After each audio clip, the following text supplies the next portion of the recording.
अस्सलाम वालेकुम नाजरीन, ड्रामा सीरियल दस्तक की आने वाली एपिसोड बहुत इंटरेस्टिंग होने वाली है।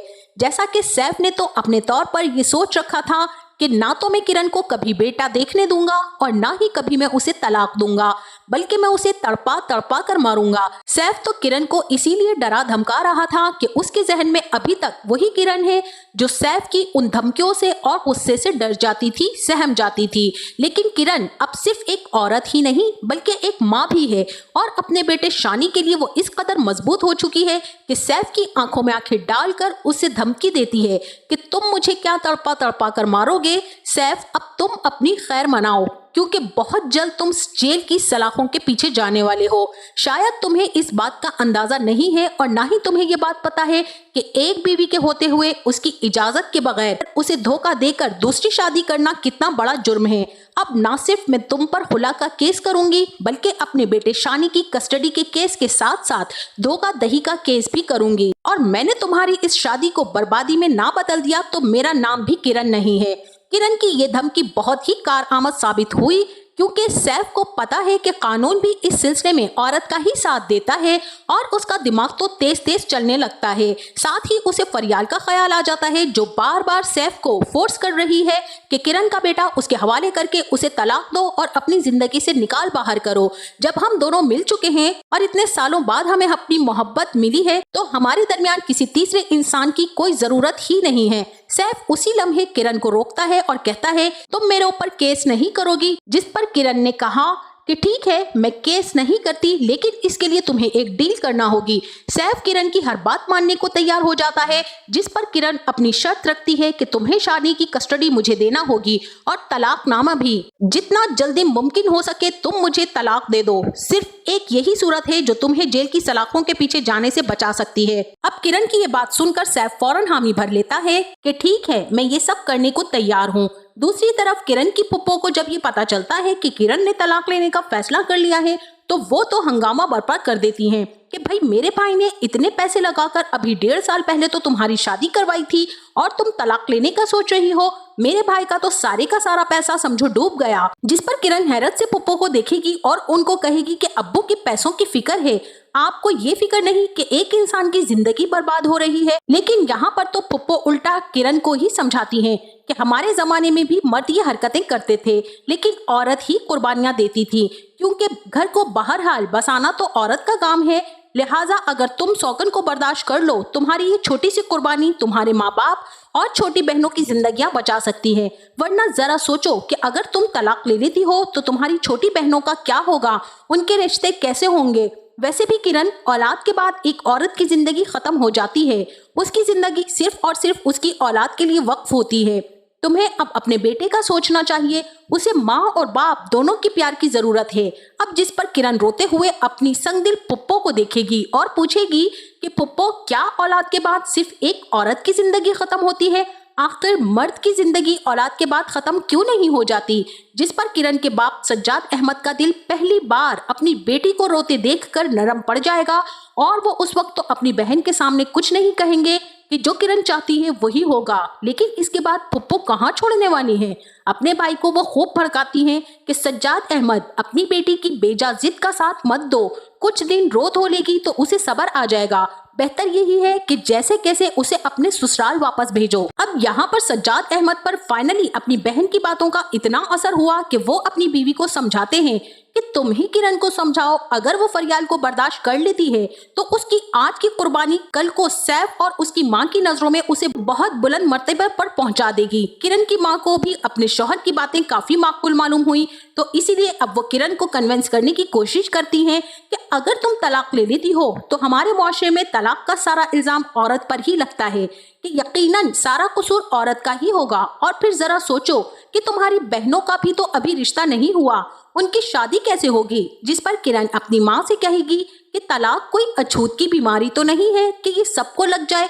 सज्जाद अहमद किरण की बात सुनकर गुस्से में कहेंगे कि तुम्हारी उम्र मेरे तजुर्बे से बहुत कम है और जहाँ तक मुझे पता है कि लोगों के लिए तलाक एक अछूत की बीमारी ही है। अब वहीं दूसरी तरफ सैफ की माँ को जब ये पता चलता है कि सैफ ने शानी भी किरण के हवाले कर दिया है और उसे तलाक देने का फैसला भी कर लिया है तो उनका तो रो रो कर बुरा हाल हो जाता है और वो सोचती है कि पहले तो मैं हार्ट अटैक का बहाना करके सैफ से हर बात मनवा लिया करती थी, लेकिन अब उसकी चालाक बीवी के सामने तो ये ड्रामा भी नहीं चलने वाला है।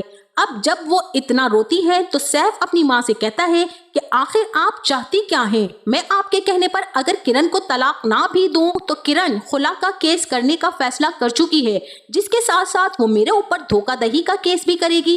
क्या आप अपने बेटे को जेल की सलाखों के पीछे देखना चाहती हैं? सैफ की माँ को तो अपना घर बर्बाद होता नजर आ रहा है और फिर जब फरियाल को देखती है जो नाइटियां पहनकर उनके घर में दंदनाती फिर रही है, जैसे ही सैफ की माँ का घर कम और फरियाल का ज्यादा हो, कहेंगी कि तुम जो इतनी खुश नजर आ रही हो ना, एक बात याद रखना कि जो लोग दूसरों की खुशियां छीन लेते हैं वो खुद कभी भी खुश नहीं रह सकते। लेकिन आगे भी उनके फरियाल है, कोई किरण नहीं जो सैफ की माँ की इस तरह की इमोशनल ब्लैकमेलिंग में आकर फौरन से दब जाएगी। फरियाल तो सैफ की माँ को मुंह तोड़ जवाब देगी और कहेगी कि बिल्कुल ठीक कह रही हैं आप इसीलिए तो आज तक खुश नहीं हुई हैं क्योंकि आपने मेरी खुशियां छीनी थी और किरण की। जो आप इतनी हमदर्द बन रही हैं तो एक बात याद रखें मिसेस शकील कि आपने सिर्फ मेरे साथ ही नहीं बल्कि किरण के साथ भी धोखा किया है।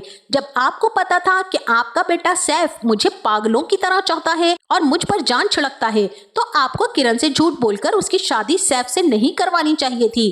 किरण की जिंदगी अगर आज बर्बाद है तो उसकी जिम्मेदार सिर्फ और सिर्फ आप हैं। अगर उस वक्त आप मुझे इज्जत से ब्याह कर इस घर में ले आती तो शायद आज मैं भी आपकी इज्जत कर रही होती और किरण जैसी लड़की की जिंदगी भी बर्बाद नहीं होती। सैफ की माँ तो फरियाल की चलती जुबान देखकर बड़ी ही हैरान और परेशान हुई और इस सारे मंजर में सैफ जैसे ही घर में दाखिल होगा तो फरियाल का रंग बदलता देखकर सैफ की माँ हक्का बक्का रह जाएंगी, क्योंकि सैफ के सामने फरियाल फौरन इस तरह से शो ऑफ करेगी जैसे वो तो सैफ की माँ के साथ बहुत ही अखलाकियात से पेश आने की पूरी कोशिश कर रही है। लेकिन सैफ की माँ है कि फरियाल की इंसल्ट करने का कोई मौका हाथ से जाने ही नहीं देती। सैफ आगे बढ़ेगा और अपनी माँ के चेहरे पर जब गुस्से के आसार देखेगा तो बहुत ही मोहब्बत से फरियाल का हाथ थामता हुआ उसे वहां से ले जाएगा। सैफ की माँ तो वही सोफे पर बैठ जाएंगी और उन्हें अंदाजा हो जाएगा कि शकील इस दुनिया से क्या गए, बेटा भी हाथों से मुकम्मल तौर पर निकल चुका है। और वहीं दूसरी तरफ सैफ किरण को तलाकनामा भेज देगा और तलाकनामा देखकर थोड़ी देर के लिए तो किरण के दिल को धचका सा लगेगा, लेकिन फिर वो फौरन से संभल जाएगी। लेकिन किरण के माँ बाप का संभलना जरा मुश्किल है क्योंकि उन्हें अंदाजा नहीं था कि सैफ इतनी जल्दी में ये सब कर गुजरेगा और ऐसे में फुप्पो भी घर में आ धमकेंगी और तलाकनामे का सुनकर तो वो वावेला ही मचा देंगी। सज्जाद अहमद, मैं तो तुम्हें इसी दिन से कह रही हूँ कि किरण को उसके घर भेज दो। अब देख लो कि तलाक का दाग। अभी वो इतना ही बोलेंगी कि किरण भी फट पड़ेगी और कहेगी कि कौन सा दाग फुप्पो, ऐसा भी मैंने क्या कर दिया कि मेरे ऊपर दाग लग गया। और फिर फुप्पो से कहती है कि अगर तलाक सच में दाग है, जुर्म है या सजा है तो उसका मुजरिम सिर्फ और सिर्फ सैफ है, मैं नहीं हूँ। मैंने तो अपने माँ बाप की पसंद के आगे सर तस्लीम खम करते हुए सैफ के साथ न सिर्फ शादी की बल्कि इस रिश्ते को निभाने की हर मुमकिन कोशिश भी की। लेकिन सैफ था जो शुरू दिन से इस रिश्ते में धोखाधड़ी कर रहा था और कभी इस रिश्ते को निभाने की कोशिश नहीं की है सैफ ने। अगर आपने ये सब बातें सुनानी है तो जाकर सैफ को सुनाएं। मुझे इस तरह के ताने सुना कर आप लोग मुझे सिर्फ अजियत ही दे रहे हैं और इस जुर्म की सजा दे रहे हैं जो मैंने कभी किया ही नहीं। अब यहाँ पर किरण का रो रो कर बुरा हाल हो जाएगा और सज्जाद साहब भी अपना सर पकड़कर बैठ जाएंगे। तो नाजरीन, फरियाल की असलियत सैफ के सामने भी बहुत जल्द आने वाली है क्योंकि फरियाल ने तो सैफ से उसकी दौलत देखते हुए ही शादी की है और सैफ जो दिन रात फरियाल को घुमाने में और महंगी महंगी शॉपिंग कराने में लगा हुआ है सोच रहा है कि शायद लाइफ बहुत खूबसूरत हो चुकी है, लेकिन उसे इस बात का अंदाजा नहीं है कि उसके बाप का इतनी मुश्किल से खड़ा किया हुआ वो बिजनेस मुकम्मल तौर पर डूबने वाला है, जिसके बाद जाहिर है कि ये फरियाल भी सैफ जैसे कंगले के साथ तो मजीद अपनी जिंदगी बर्बाद नहीं करेगी और उसे छोड़ने का फैसला कर लेगी। तो नाजरीन, क्या ख्याल है, किरण की जिंदगी में कभी खुशियां आएंगी या नहीं? हमें अपनी राय का इजहार कमेंट सेक्शन में जरूर कीजिएगा। जाते जाते वीडियो को लाइक और चैनल को सब्सक्राइब करना ना भूलिएगा। अपना बहुत सारा ख्याल रखिएगा। मिलते हैं नेक्स्ट वीडियो में, तब तक के लिए अल्लाह हाफिज।